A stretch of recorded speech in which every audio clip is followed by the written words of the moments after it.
Hello everyone, hope you are all doing well, and we all miss you. And the weather's getting warmer, it's getting nice outside. Hope everybody can get out and enjoy this nicer and warmer weather. Well, we have a holiday coming up called Shavuot. And Shavuot is when the Jews got the Torah from Mount Sinai.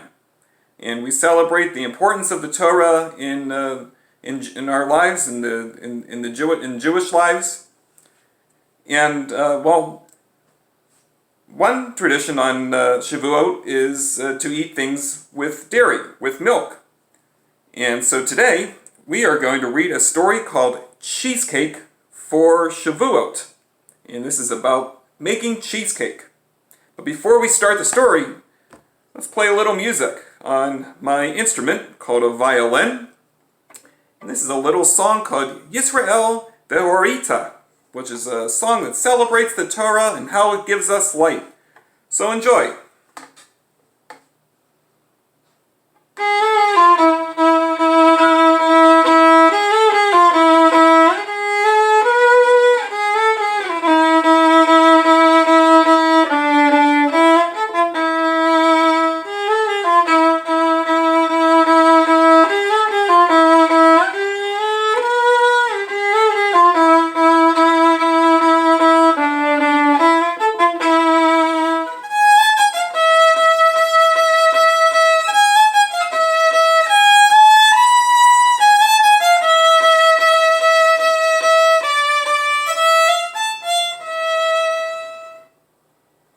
Now let's move on to our story.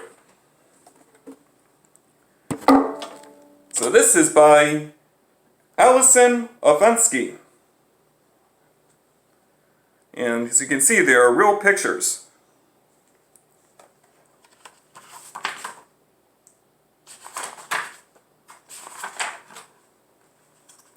Today, we are planting wheat in our school garden.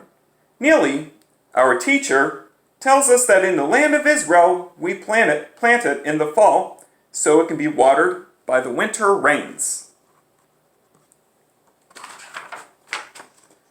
Shoshana and Naomi dig up the earth. You can see them shoveling here.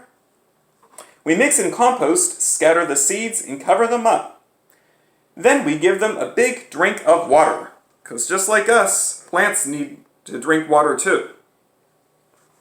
See, plants and people have some things in common. A few weeks later, tiny green shoots appear.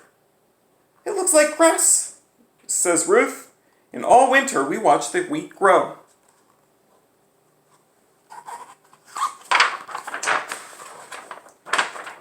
And just before Passover, Neely shows us that the wheat is making seed heads. And each stalk has 2 little rows of grain seeds at the top. Can we cut it and make it into flour? Leah asks. Not yet, says Neely. First, the grains have to ripen. It won't be ready until later in the spring, around the holiday of Shavuot. That is why Shavuot is called the holiday of the grain harvest.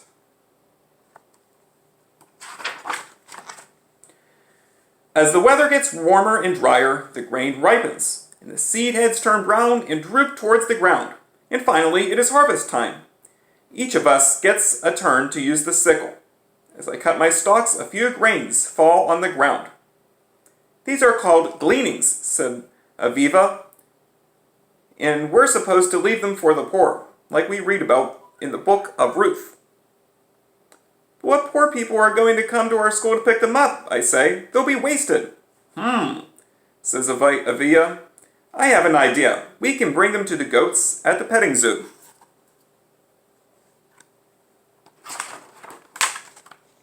When we finish cutting all the stalks, Neely tells us that we must leave them in the sun to dry. We tie them into a bundle called a sheaf and stand it on end. And the wheat bends all around like a little umbrella.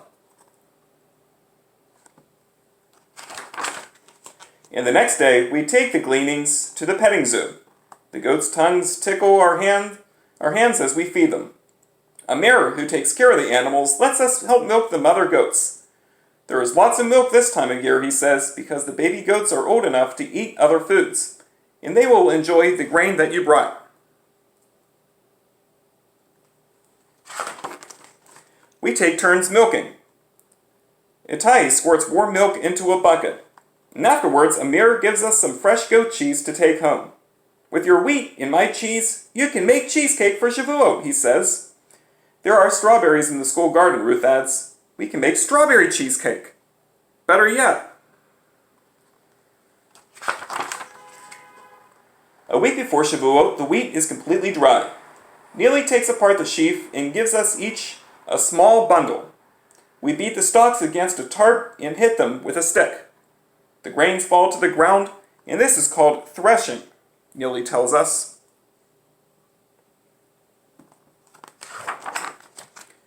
There are still bits of chaff and straw mixed in with the wheat grain, says Neely. The breeze will help us to blow them away. So, as we pour the wheat from one bucket into another, the wind takes away the lighter pieces of the chaff and straw, and this is called winnowing. We winnow until only grains of wheat are left in the bucket. See that?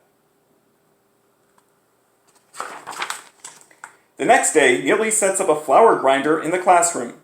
Everyone has a chance to turn the handle, and it is a lot of hard work. As the grains are crushed between two stone plates, a small stream of flour sifts down into the bowl, so they are making flour. Now we can make our cheesecake, says Neely. Naomi beats the cheese with eggs to make the filling. Avia squeezes in some lemon juice, and Ben adds the vanilla. Now over here, we use our ground wheat to make the crust, and Ben mixes in butter and a little water. Itai kneads the dough into a ball, and I roll out the crust with a rolling pin.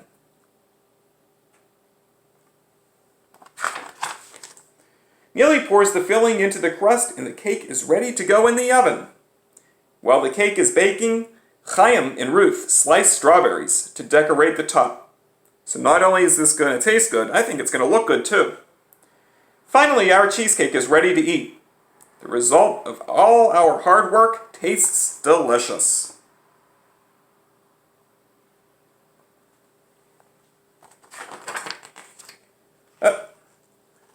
There they are with the finished product. See, they're all happy that they worked hard to make the cheesecake. However, here's a recipe. And on a recipe, it tells you all the ingredients that you need and how much of everything. So, some of the things that were in the story were some flour. Of course, we need our cheese. There's also some sugar, eggs, and some other things. A lot of people like to cook.